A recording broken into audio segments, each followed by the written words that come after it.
आज बात करते हैं एक ऐसी शक्ति की जो विध्वंस और चेतना दोनों की सीमाओं को पूरी तरह से बदल देती है। जी हाँ, हम बात कर रहे हैं 10 महाविद्याओं में से छठी माँ त्रिपुर भैरवी की। ये वो शक्ति हैं जिनके प्रचंड और रहस्यमयी स्वरूप में संहार, तप और चेतना की सबसे गहरी बातें छुपी हैं। तुम इस शक्तिशाली देवी को समझने की शुरुआत कहाँ से की जाए? सबसे पहले उनके नाम को ही समझते हैं, क्योंकि सच कहूं तो उनके नाम में ही उनकी पूरी शक्ति का सार छुपा हुआ है। देखिए, इनका नाम 3 शब्दों से बना है, त्रि, पुर और भैरवी। इसका सीधा सा मतलब है तीनों लोकों यानी हमारी पृथ्वी, वायुमंडल और स्वर्ग, इन सब की संहार करने वाली आदि शक्ति। ये कोई मामूली शक्ति नहीं है, ये वो कॉस्मिक एनर्जी है जो अस्तित्व के तीनों लेवल्स को अपने अंदर समा सकती है।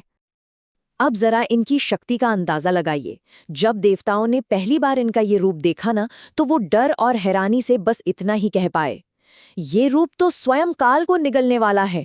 सोचिए, सिर्फ एक ये लाइन ही बता देती है कि हम किस असीम शक्ति की बात कर रहे हैं, जिसके आगे तो खुद समय भी नहीं टिक सकता। तो सवाल ये उठता है कि आखिर इतनी जबरदस्त शक्ति की उत्पत्ति हुई कैसे? क्या हुआ था ऐसा?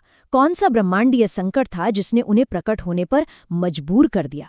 आइए जानते हैं। कथाओं में जिक्र है एक ऐसे समय का जब पूरी दुनिया में अराजकता का अंधेरा छा गया था।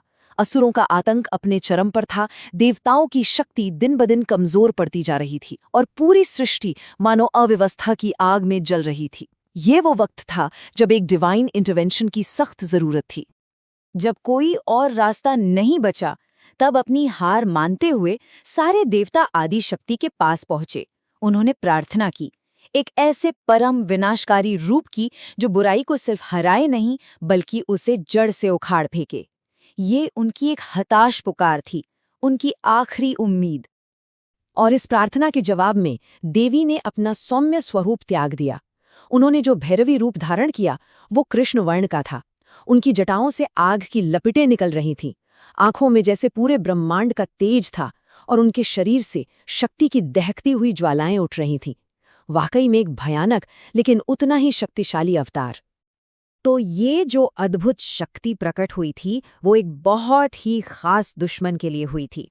एक ऐसा असुर जिसने अपने मायाजाल से तीनों लोकों को जीत लिया था। और फिर शुरू हुआ महायुद्ध। देवी भैरवी धधकती आग की तरह युद्ध के मैदान में उतरी। उनकी सिर्फ एक गर्जना से 10 दिशाएं कांप उठी। उनके त्रिशूल से निकली आग ने पलक झपकते ही असुरों की सेनाओं को राख कर दिया और आखिर में उन्होंने उस त्रिपुरासुर का वध किया जिसकी माया ने देवताओं तक को उलझा दिया था। और इस तरह तीनों लोकों में फिर से शांति स्थापित हुई। लेकिन रुकिए, ये कहानी सिर्फ एक लड़ाई की नहीं है, ये एक बहुत गहरे, एक भीतरी बदलाव की कहानी भी है। तो चलिए समझते हैं कि इसका असल आध्यात्मिक मतलब क्या है। देखिए, सबसे जरूरी बात यह है कि माँ भैरवी सिर्फ बाहरी दुनिया की नहीं बल्कि हमारे अंदर की दुनिया की भी देवी हैं। वो तप और सेल्फ पावर की देवी हैं। वो हमारी विल पावर को प्रोटेक्ट करती हैं, हमारे अंदर के आलस और ठहराव को खत्म करती हैं और हमारी सोई हुई एनर्जी को जगाती हैं। असल में उन्हें कुंडलिनी शक्ति का सबसे उग्र रूप माना जाता है। तो जब कोई साधक उनकी आराधना करता है तो उसे क्या मिलता है? उसे मिलता है अटूट साहस, मजबूत आत्मविश्वास, एक आध्यात्मिक तेज और सबसे बढ़कर पूर्ण निर्भयता यानी अभयता। ये दिखाता है कि कैसे विनाश की शक्ति भी एक पॉजिटिव बदलाव ला सकती है। और यही बात हमें एक बहुत ही गहरे सवाल पर लाके खड़ा कर देती है।